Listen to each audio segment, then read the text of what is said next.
ये जो आपने क्वेश्चन पूछा है, इसके पीछे का मोटिव क्या है? क्या जानना चाहते हो आप? असलियत में जो सुपर क्रिएचर का मतलब है वो हम सबको समझ में आए। देखो, इसको ध्यान से समझो। बेसिकली आप ये कह रहे हो super creature in the sense कि हम बाकी सब जितने भी जानवर हैं और जितने भी जीव हैं, हम उनको डोमिनेट कर सकते हैं, which is a fact. Power के वे में, नॉट फिजिकल पावर, क्योंकि फिजिकली तो हाथी हमसे ज्यादा पावरफुल है, टाइगर ज्यादा पावरफुल है, बट फिर भी हम उसको बांध सकते हैं, उसको कंट्रोल कर सकते हैं, उसको सर्कस में नचा सकते हैं। किस पावर के बेस पे? अपनी थॉट की पावर के बेस पे। तो एक है हमारी थॉट की पावर, जिसके बेस पर हम अपने आप को सुपर क्रीचर बोल सकते हैं अगर चाहे तो। उसमें कुछ भी गलत नहीं है। We are actually super creatures, क्योंकि हमारी ये जो थॉट की पावर है, इससे हम कुछ भी क्रिएट कर सकते हैं। हम स्पेस तक पहुंच गए। तो अगर ये एक सुपर क्रिएचर की निशानी नहीं है तो क्या है? तो एक सुपर क्रिएचर का स्टैंड पॉइंट हो सकता है जो पावर्स हैं हमारे थॉट की, वो हमारी फिजिकल पावर्स नहीं है, वो थॉट की पावर है, माइंड की पावर है, इंफॉर्मेशन की पावर है, डेटा की पावर है। ये अलग अलग वर्ड्स में यूज कर रहा हूं, है एक ही चीज। Without information there is no mind.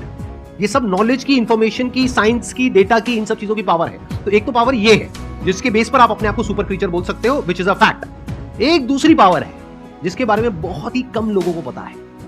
पहला है इस दुनिया का ज्ञान, उसको अनात्म ज्ञान बोलते हैं, यानी चीजों का ज्ञान। दूसरा है आत्मज्ञान।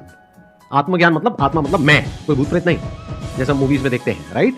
आत्मा मतलब मैं, तो मेरा ज्ञान, मैं कौन हूं। तो वो जो ज्ञान है, अगर वो आपको हो जाता है, और हो जाता है मतलब अपने आप नहीं हो जाएगा, ऐसा नहीं आप रात को सोए और सुबह उठे और अपने आप हो गया, ऐसा नहीं होता। जैसे हर ज्ञान में होता है, ऐसे इसमें होता है। स्टडी करना पड़ता है, समझना पड़ता है, क्वेश्चनिंग करनी पड़ती है। जो समझ आया उसको फिर क्वेश्चन करना पड़ता है, फिर एंड तक जाना होता है, फिर not just theoretically but experientially you know what you are.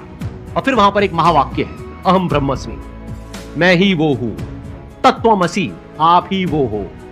वो मतलब क्या? The supreme reality, the supreme truth of this universe, you are that.